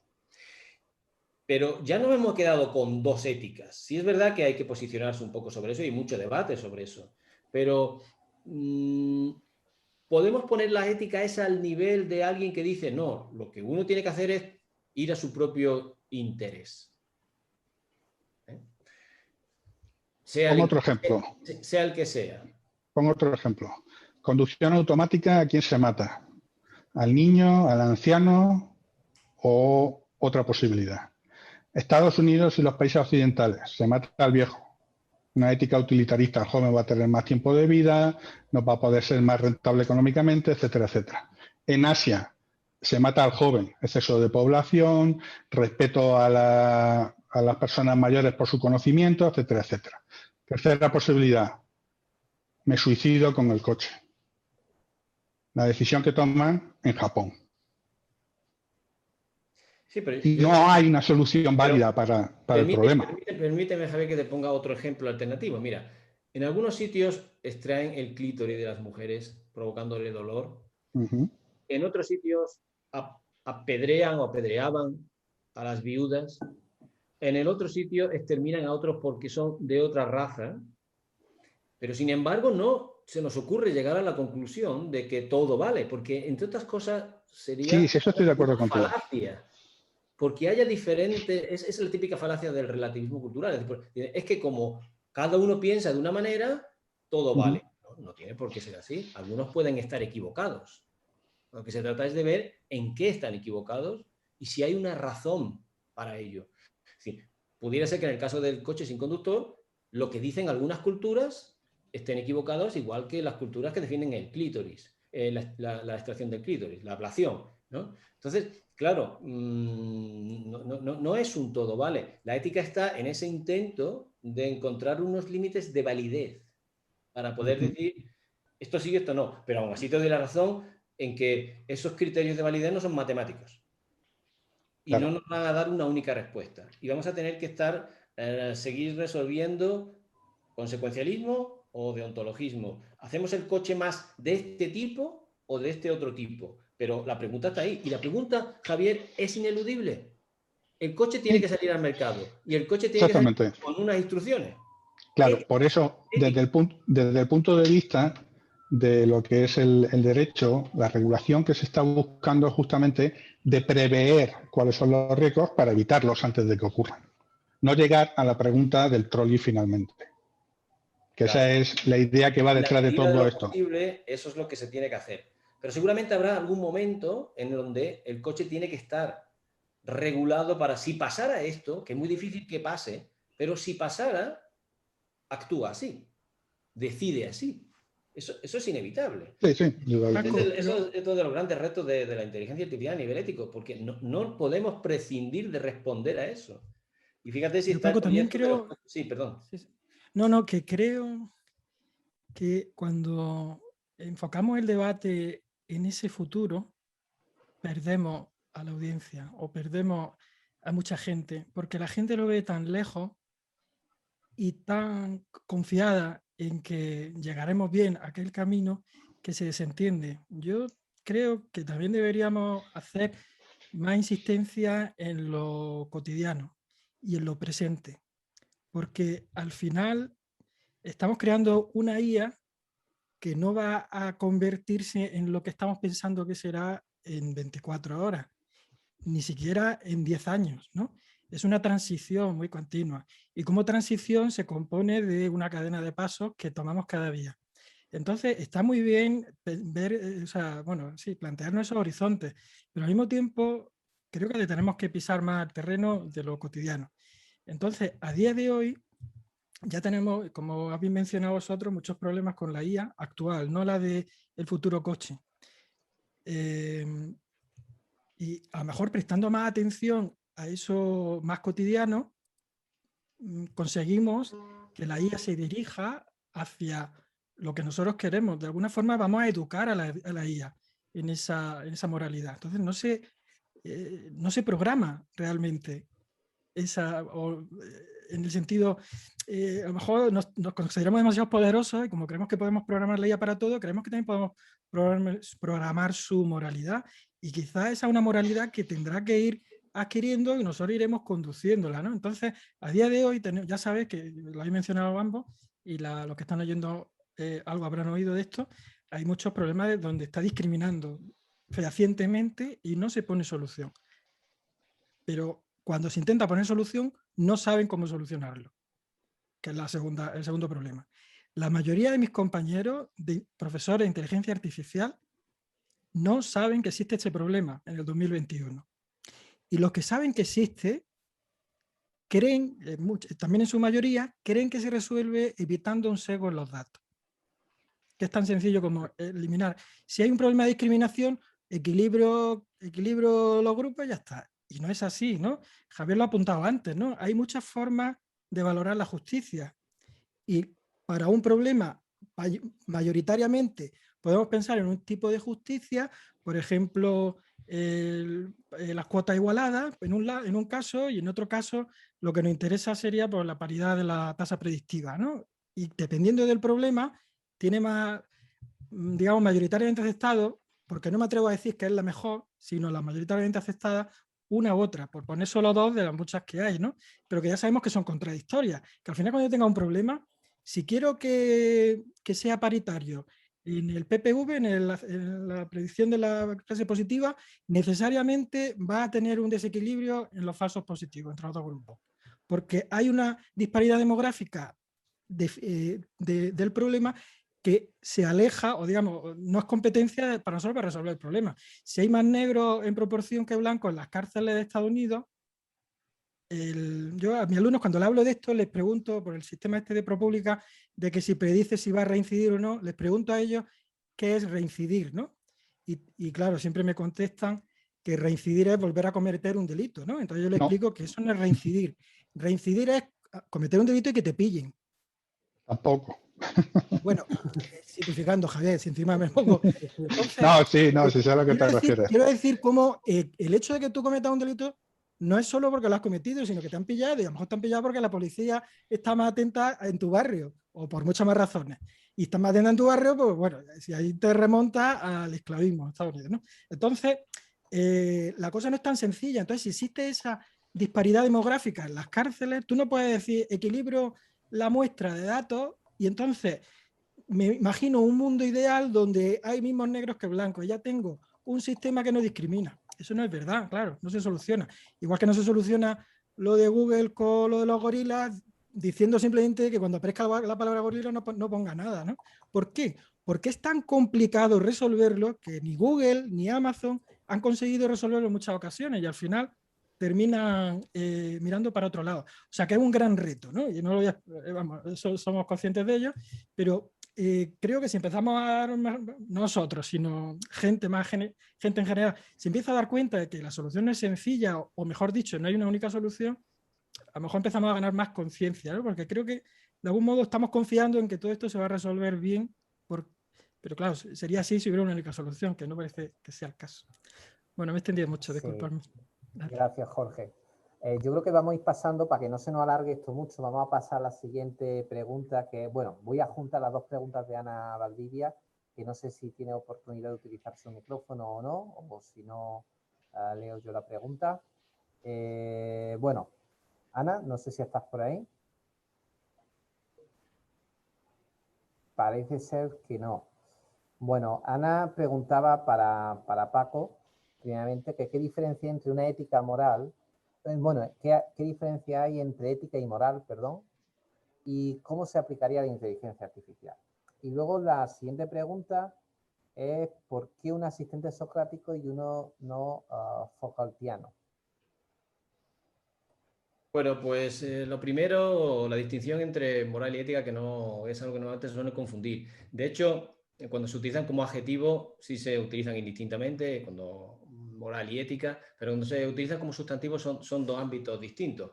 La moral sería un ámbito, podríamos decir, conductual, en donde ahí los individuos hacemos juicios sobre lo que está bien y lo que está mal, los juicios que de hecho existen, y la ética es una disciplina filosófica que estudia críticamente esos hechos que la gente tiene. Que lo que de hecho la gente dice que algo está bien o está mal, y entonces pues la ética de alguna manera intenta formular una teoría, construir una teoría desde la cual poder decir, no, aunque usted piense eso, yo le digo como kantiano que lo que usted mantiene no es válido, por esto o por lo que sea, ¿no? Esa es la diferencia entre moral y ética, es el fenómeno de estudio y la disciplina que la estudia, ¿no? Bueno, lo de cómo usar la moral y la ética, pues bueno, todo es un poco lo que he estado también intentando mostrar en mi exposición.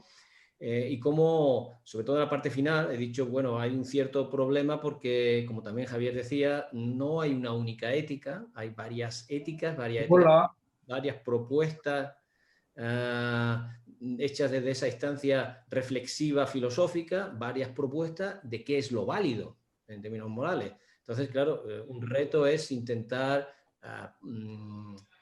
elegir, si hay que elegir en determinados momentos, pues yo lo decía, tenemos un problema porque hay muchos principios, pero los principios chocan, porque uno es más de inspiración consecuencialista y el otro es más de inspiración kantiana. Cuando choquen, ¿qué hacemos? Un metaprincipio para decir, en este caso es más importante este que aquel. Entonces, ahí hay un problema de la ética.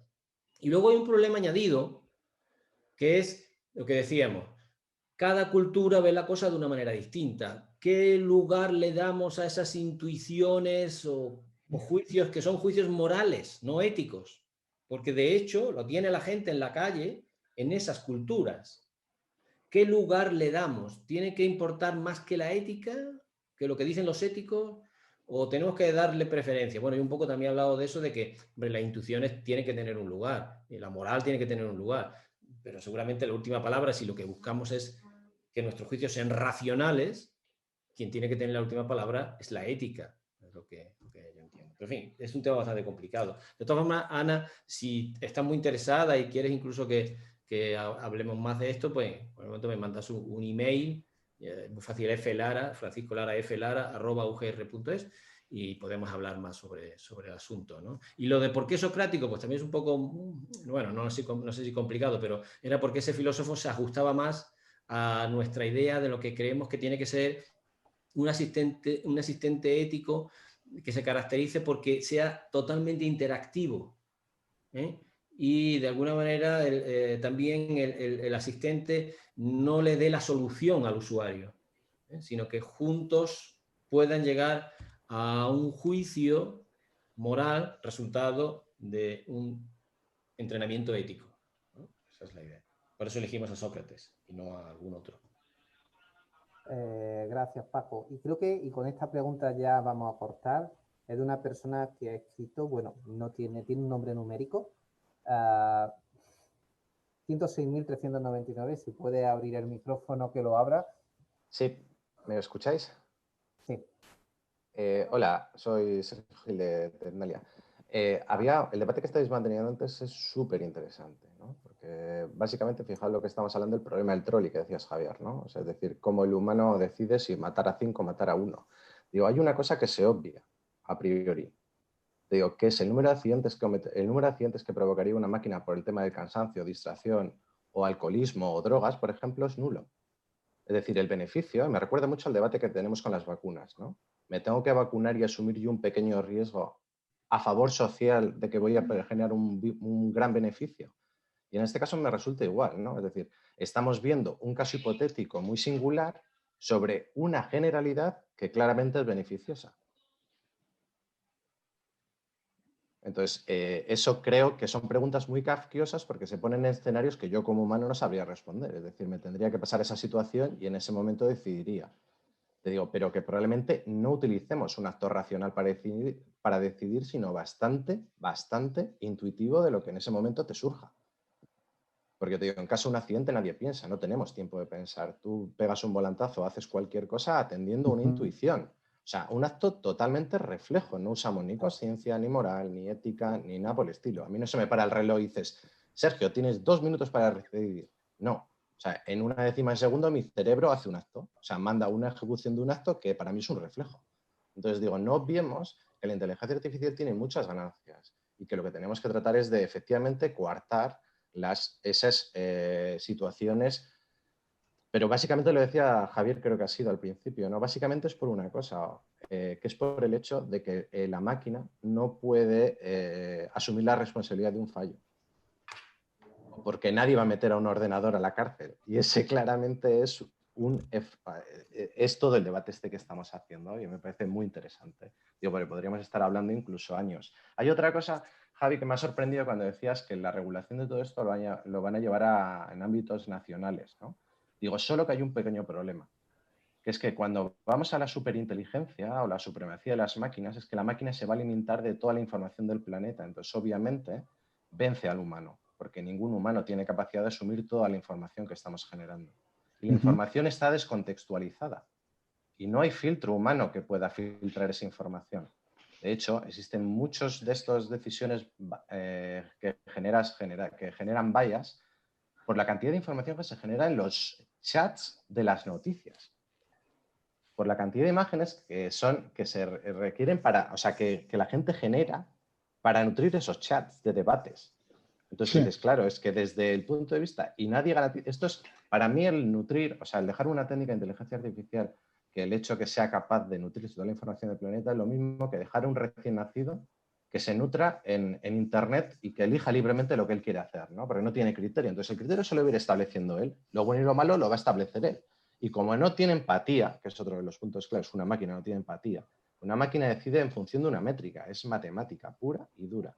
Si tiene estocasticidad o aleatoriedad en la toma de decisión, eso es por el carácter del algoritmo. Pero las matemáticas son ciencias exactas. Es decir, si un algoritmo decide matar a una persona o a otra, es porque está programado para ello y hay una métrica que prevalece sobre la otra. Entonces, efectivamente, el problema es que hay que programarlo.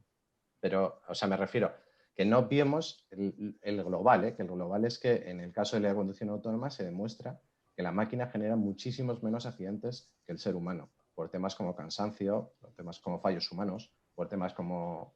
Entonces yo te digo, me parece un debate como lo que hacemos, nos vacunamos, sabiendo que yo me puedo morir por beneficio social, sabiendo que el vacunarnos todos en conjunto sería más beneficioso para la sociedad. Me parece un debate bastante similar. Sí, no sé si te ha dado tiempo a ver el principio de la exposición. Una de las cosas que comentaba es que la inteligencia artificial tiene lados positivos y lados negativos. Sí, eso es. Hay sectores en los que tienen grandes ganancias y sectores en los que tienen menos ganancias. Entonces, ahí están las decisiones que llegamos a tener que realizar nosotros para considerarlas si la utilizamos o no. Esa evaluación en los derechos es lo que va a decir, bueno, esa evaluación de impacto en los derechos es lo que vamos a decidir si sí o si no. Ese es el debate ahora mismo en el que está desde el punto de vista legal. ¿Cuándo sí, cuándo no? Porque, claro, el ejemplo que has puesto de un niño con todo el acceso a Internet, es que me veo tomando las decisiones políticas a base de repetición de vídeos de YouTube de los Teletubbies. Entonces me pone un poco nervioso, ¿no? Es decir, cuando lo estabas diciendo estaba yo pensando, un niño delante de YouTube que iba a ver gatitos o Teletubbies. Teletubbies. Entonces sí, son cosas que están abiertas. Eso es lo divertido de esto, como también dirá Paco. Es decir, el debate nunca se acaba.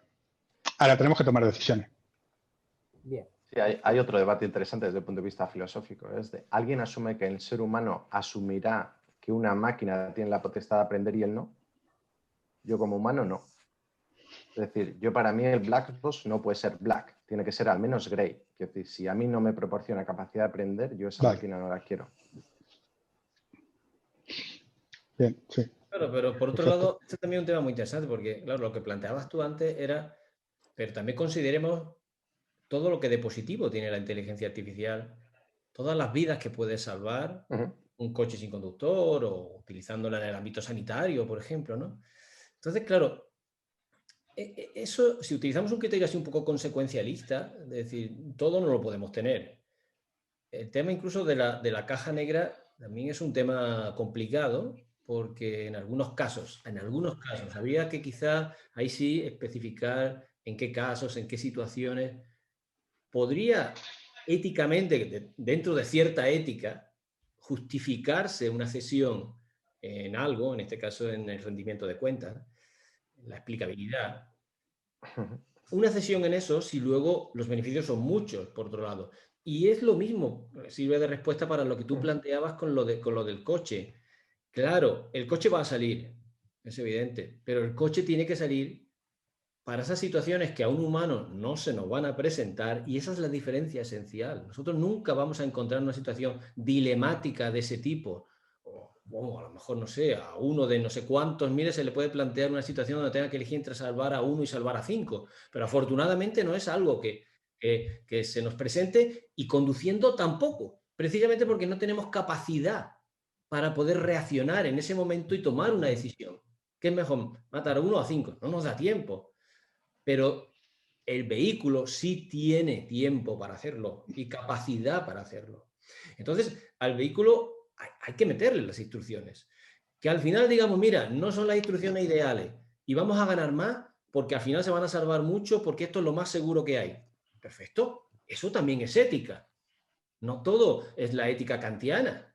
Existe una ética, digamos, un poco más, tiene más nombre, ética utilitarista. Pero por la gente, porque el nombre no tiene buena prensa, pero tradicionalmente el utilitarismo es otra cosa. Pero es una ética, vamos a llamarla consecuencialista, donde dice, bueno, si lo que importa es el bien de todos, en determinadas situaciones habrá que hacer lo menos malo. Y en este caso sería meter una ética al coche, pero sabiendo que al final se van a una ética que a lo mejor no es la mejor, no es la adecuada, pero sabiendo que en la otra balanza van a estar todas las vidas que se van a salvar. No sé. Y luego un punto muy importante, la legitimación. ¿El coche es una tecnología buena o mala? El coche es pésimo. Probablemente la tecnología que más muertos produce al cabo del año, a nivel mundial. Mucho más que la energía nuclear. Sin embargo, la tenemos perfectamente integrada y asumida en nuestra sociedad. Mientras que la energía nuclear es escucharlo y la gente se pone los nervios. El sistema de legitimación de la tecnología también es importante. No tanto que funcione bien o que funcione mal, sino cómo la integramos y la legitimamos dentro de una sociedad. Y eso es filosofía y derecho. Pues muchas gracias. No sé si aquí hay una última petición de pregunta, pero que sea rápida, sobre todo porque a la 1:30 se acaba la sesión. A la 1:30, a las 6:30, perdón. Y porque ya llevamos bastante tiempo. Entonces, José Daniel, no sé si puedes activar tu micrófono. Sí, hola, buenas tardes. No es algo demasiado largo, es simplemente, ya sé que han hecho bastante énfasis con respecto a que las normativas sobre ética se usarían simplemente en un entorno de cada país. Pero sí es verdad que hay algunas series de recomendaciones o de guías para la IA ética que incluyen a organizaciones de varios países, como sería en la Unión Europea o en la UNESCO. ¿Creen que se llegará en algún momento a hacer el enforcement de las normativas de una forma un poco más global?